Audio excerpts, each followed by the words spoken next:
first week of Wimbledon Championships is over, and I'm here with Steve Flink of TennisChannel.com. Steve, what are the biggest upset of the first week, in your opinion? Well, I would have to say that today's result, Tomic, the young Australian, knocked off the number 5 seed Robin Soderling. We hadn't had anything quite on that level all week. Li Na, who was the finalist at the Australian Open and French Open champion, got knocked out yesterday. So those were the biggest surprises. I'd say Tomic was the biggest. Yeah. Also, Zvonareva has lost, but she didn't have a great year this year. Right. But anyway, it doesn't happen very often that the two of the top 3 women's seeds lose in the first week. Anyway, we are expecting a great Monday, because there are a lot of good matches on Monday in the 8th of finals. I think Monday at the championship is often the best day.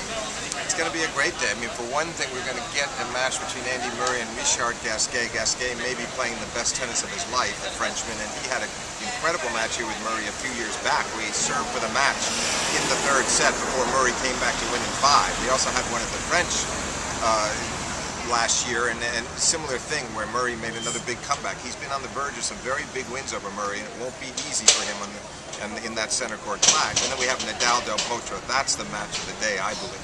Yes, I do agree, and we have to think that Nadal, Gasquet, Federer, and who else? And Berdic are the 4 players who haven't lost a set in the tournament.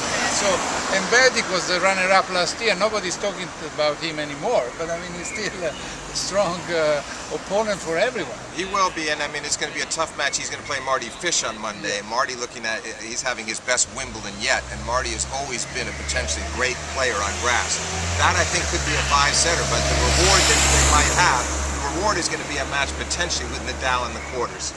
And I use that word a little sarcastically, because I think Berdic has had so many headaches with Nadal over these last 5 years, including his straight set final round loss here a year ago. That's what he seems to be shooting for, unless Del Potro is able to topple Nadal.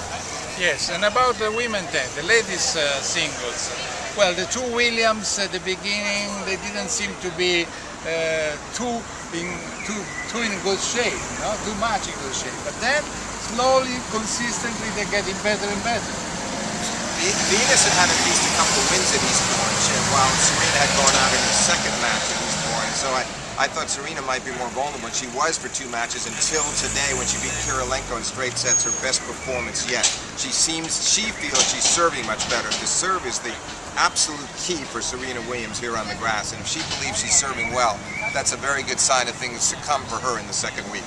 Yeah, quite surprisingly, I found out that the bookmakers give Serena and Sharapova the strong favorite, but immediately after, guess who? Kvitova. They pay her only 5-1. They consider Kvitova stronger than Venus Williams, who won this tournament 5 times. That's remarkable. It's based partially on the semi-final showing a year ago, where she played so well here, and then also just her good results all year long in 2011. She's a dangerous left-hander, and I think she may be worthy of those odds. Venus Williams will have to play Pironkova. And Pironkova was in the semi-final last year, and she had a win over Venus, even in Australia.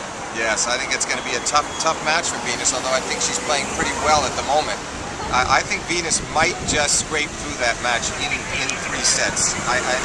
Somehow I feel that her Wimbledon history just might work for her this time, despite the loss to her here before. Okay, thanks a lot to Steve Flink, and let's talk again on Monday to discuss what's going on in Wimbledon. Bye-bye.